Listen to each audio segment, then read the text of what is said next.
ఉన్న బంగారాన్ని విడిపించి ఆ రోజు ఆన్లైన్ రేటుకే మేము కొంటాం. Sharma gold company. ఆంధ్రప్రదేశ్లో ఇప్పటి వరకు ఉన్న సమాచారం ప్రకారం దాదాపు 60 స్థానాల్లో టీడీపీ కూటమి ముందంజలో కనిపిస్తూ ఉంది.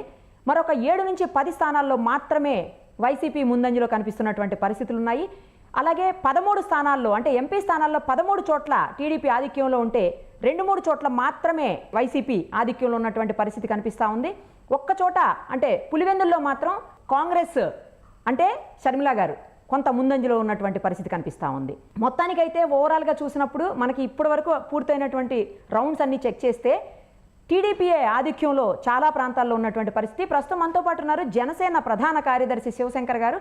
ఒక్కసారి ఆయన ఏం చెప్తారో చూద్దాం. శివశంకర్ గారు నమస్తే అండి. నమస్కారం అమ్మా. ఎలా అనిపిస్తున్నాయండి వస్తున్నటువంటి ట్రెండ్స్ చూస్తుంటే? టీడీపీ చాలా చోట్ల ముందంజలో కనిపిస్తున్నటువంటి పరిస్థితి. ఖచ్చితంగా అమ్మా, చాలా సంతోషంగా ఉంది. ఎందుకంటే కూటమి విజయం సాధిస్తుంది అన్నటువంటి మా నమ్మకం, విశ్వాసం నిజమయ్యే పరిస్థితి దగ్గరలోనే ఉంది. కొన్ని గంటల్లోనే అది రుజువు కాబడుతుంది. ప్రజలు మంచి తీర్పు ఇచ్చారు, ఇవ్వబోతున్నారు. ఎందుకంటే ప్రస్తుత అధికార పార్టీ తాలూకా పాలనా తీరుతో విసిగిపోయి, సో ఓటు అనే ఆయుధం ద్వారా ఈ ప్రభుత్వాన్ని మార్చాలి అన్న నిర్ణయానికి ఈ రాష్ట్ర ప్రజలు రావడం జరిగింది. తదనుగుణంగా ఈరోజు ఈ రిజల్ట్స్, ఈ పరిణామాలు మన ముందుకు వస్తున్నాయి. ఎస్, మొత్తానికి జనసేన అధినేత అయినటువంటి పవన్ కళ్యాణ్ గారు కూడా పిఠాపురంలో చాలా లీడింగ్లో కనిపిస్తున్నారు. సో ఎలా ఫీల్ అవుతున్నారు? మొత్తం జనసైనికులందరూ కూడా ఎలా అనుకుంటున్నారు? ఏమనిపిస్తోంది మీ అందరికీ?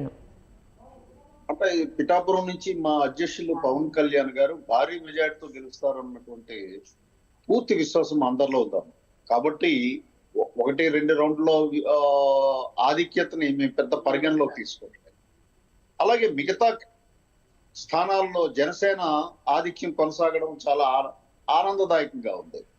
ఖచ్చితంగా మేము అనుకున్నట్టు 21కి 21 సీట్లు కూడా విజయం సాధించి అసెంబ్లీలో జనసేన అడుగు పెడుతుంది అన్నటువంటి మా విశ్వాసం ఏదైతే ఉందో, నమ్మకం ఏదైతే ఉందో అది నెరవేరుతుందని చెప్పగలుగుతున్నాం.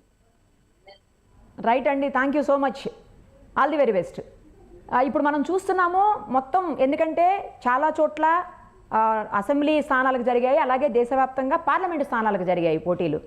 సో ఇక్కడ అంటే మన తెలంగాణ వరకు తీసుకున్నప్పుడు 8+8 ప్లేసెస్లోనేమో బీజేపీ ఆధిక్యంలో కొనసాగుతుంటే మరో 8 స్థానాల్లో కాంగ్రెస్ ఉంది. ఇక దేశవ్యాప్తంగా దాదాపు 250 స్థానాల్లో ఎన్డీఏ అంటే బీజేపీ కూటమి కనిపిస్తూ ఉంటే 180 స్థానాల వరకు కాంగ్రెస్కి సంబంధించినటువంటి ఇండియా కూటమి లీడింగ్లో కనిపిస్తూ ఉంది. మొత్తం మీద చూస్తుంటే ఏదైతే మొదటి 6 రౌండ్లు కంటిన్యూస్గా ఏదైతే ఆధిక్యంలో వస్తూ ఉంటుందో వాటికే తర్వాత రౌండ్స్ అన్నీ కూడా ఆధిక్యం కనిపించేటువంటి పరిస్థితులు. చాలా కొన్ని చోట్ల మాత్రమే ఆ ఆధిక్యం తగ్గుతూ వేరే వాళ్ళకి మారే అవకాశం ఉంటుంది. సో ఇప్పుడు ఏపీలో మొత్తాన్ని ఇన్ని రోజులుగా ఎవరైతే ఎంత బీపీ పెంచేసుకొని మొత్తం హడావుడిగా ఏం జరుగుతుందని చెప్పేసి రోజు వెయిట్ చేశారు ఉత్కంఠగా, ఆ ఉత్కంఠకి తెర పడుతోందని చెప్పాలి ఒక రకంగా. మరొక 1-2 గంటల్లోనే పూర్తి స్థాయిలో ఎవరికి మెజారిటీ ఉంది, ఎవరు అధికారాన్ని చేపట్టబోతున్నారు అని ప్రజల తీర్పు రాబోతోంది.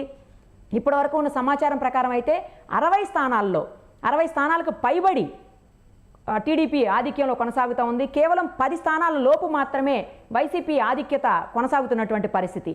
అలాగే పార్లమెంటు స్థానాలకు కూడా దాదాపు 13 స్థానాల్లో టీడీపీ కూటమి ఆధిక్యంలో కనిపిస్తూ ఉంటే కేవలం 2-3 స్థానాల్లో మాత్రమే వైసీపీ ముందంజలో ఉందని చెప్పాలి. మరి కొద్దిసేపట్లోనే మరింత సమాచారం, ఎప్పటికప్పుడు లేటెస్ట్ సమాచారాన్ని సుమన్ టీవీ అందిస్తూ ఉంటుంది. చూస్తూనే ఉండండి సుమన్ టీవీ. సుమన్ టీవీలో మీ పర్సనల్ అండ్ బిజినెస్ ప్రమోషన్స్ కోసం కింది నెంబర్కి కాంటాక్ట్ చేయండి.